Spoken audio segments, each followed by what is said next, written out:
우리는 성령님께서 우리에게 임하셔서 우리 안에 거하실 수 있는 조건을 상상해 볼 수 있습니다. 비둘기는 우리가 기꺼이 양이 되고자 할 때만 우리에게 임하여 거하실 수 있습니다.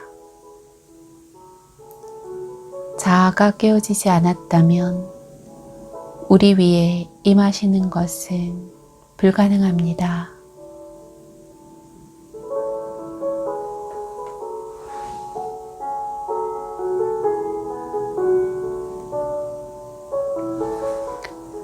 안녕하세요. 숲도서관입니다. 오늘은 로이에 쇼니 지은 세계적인 베스트셀러 갈보리 언덕 중에서 제5장 비둘기와 양 일부를 읽어드리도록 하겠습니다.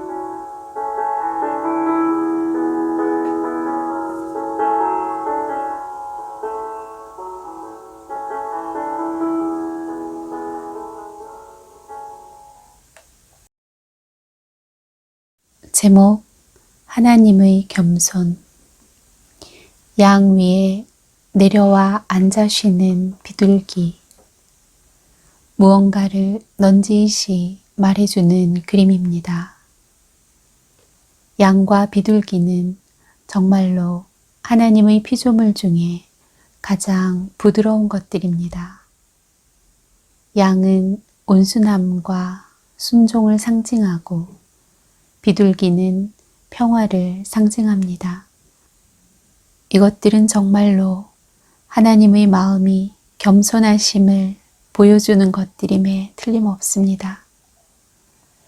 영원하신 하나님께서 독생자 아들 안에 자신을 나타내시기로 결정하셨을 때 하나님은 그 아들에게 양이라는 이름을 주셨으며 성령께서 세상 속으로 꼭 임하셔야 했을 때 비둘기 모양으로 나타나셨습니다. 그렇다면 우리가 하나님과 동행하기 위해 겸손해야 하는 이유는 단순히 하나님은 위대하시고 우리는 작기 때문이 아니라 하나님께서 겸손하시기 때문인 것이 자명하지 않은가요? 이 사건의 핵심적 가르침은 비둘기로서의 성령님은 예수님께서 양이셨기 때문에 주 예수님 위에 내려와 머무르실 수 있으셨다는 것입니다. 주님은 양이셨습니다. 주 예수님께서 양의 성질이 아닌 다른 성질을 가지셨다면 비둘기는 그 위에서 쉴 수 없었을 것입니다. 예수님께서 온유하고 겸손하지 않으셨다면 비둘기는 놀라서 날아갔을 것입니다. 그렇다면 여기에서 우리는 동일하신 성령님께서 우리에게 임하셔서 우리 안에 거하실 수 있는 조건을 상상해 볼 수 있습니다. 비둘기는 우리가 기꺼이 양이 되고자 할 때만 우리에게 임하여 거하실 수 있습니다.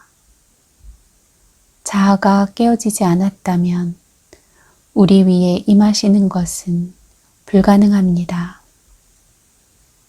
깨어지지 않은 자아가 드러내는 모습은 비둘기의 온유함과는 정반대입니다.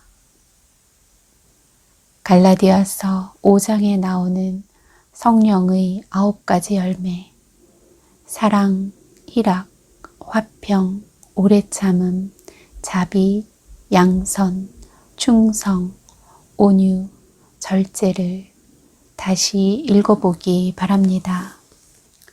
이는 비둘기가 우리에게 채우기를 바라는 것들입니다. 동일한 5장에는 그것과 대조되는 육체의 초한 일들이 나옵니다.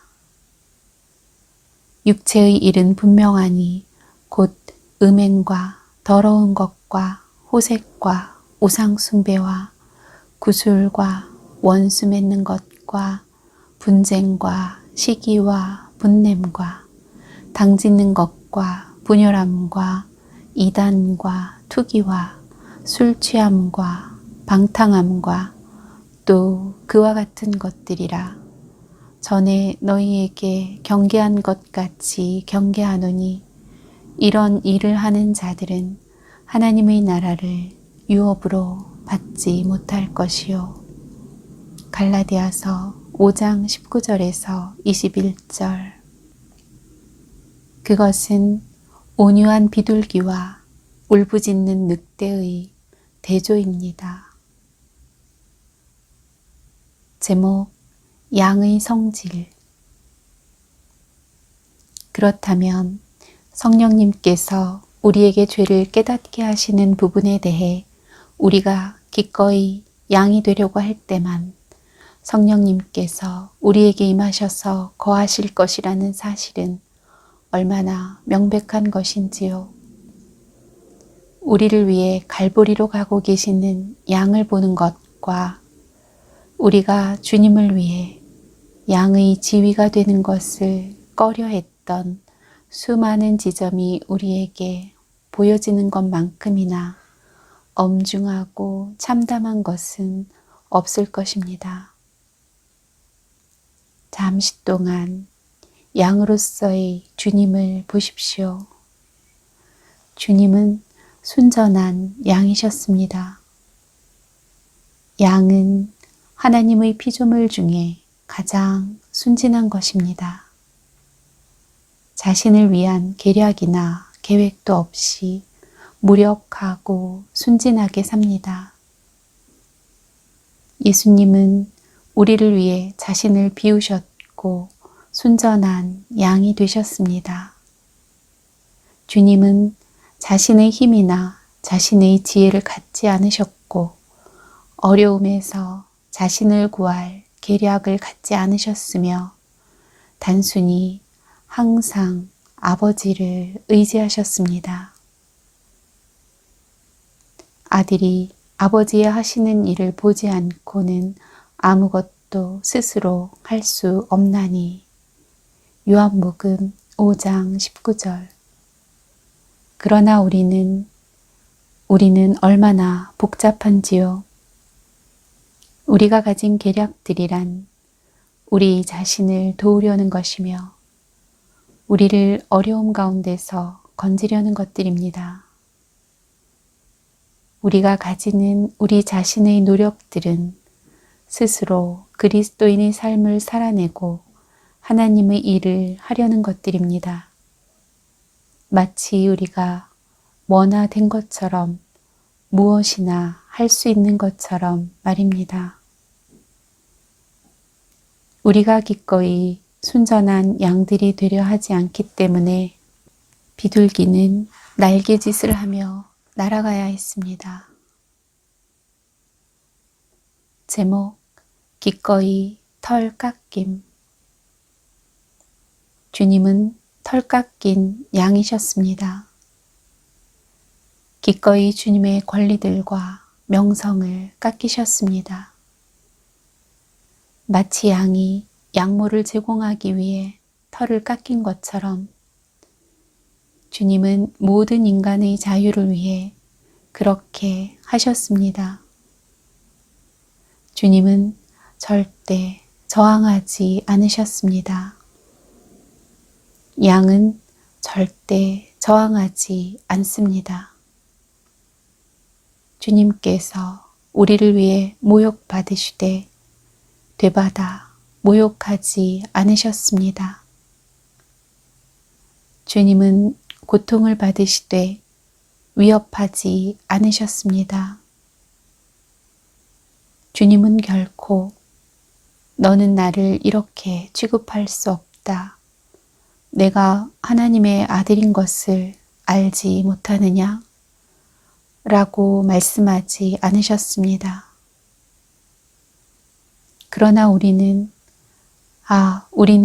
얼마나 많은 경우에 우리의 권리가 깎이는 것을 꺼려 했는지요?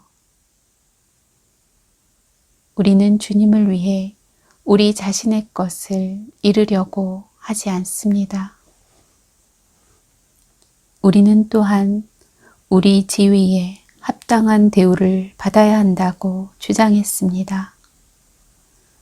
우리는 저항했습니다. 우리는 싸웠습니다.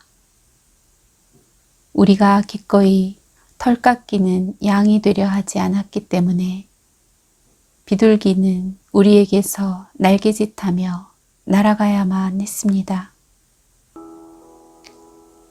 그리고 우리는 평강이 없고 난폭하고 사랑하지 않는 자로 남겨졌습니다.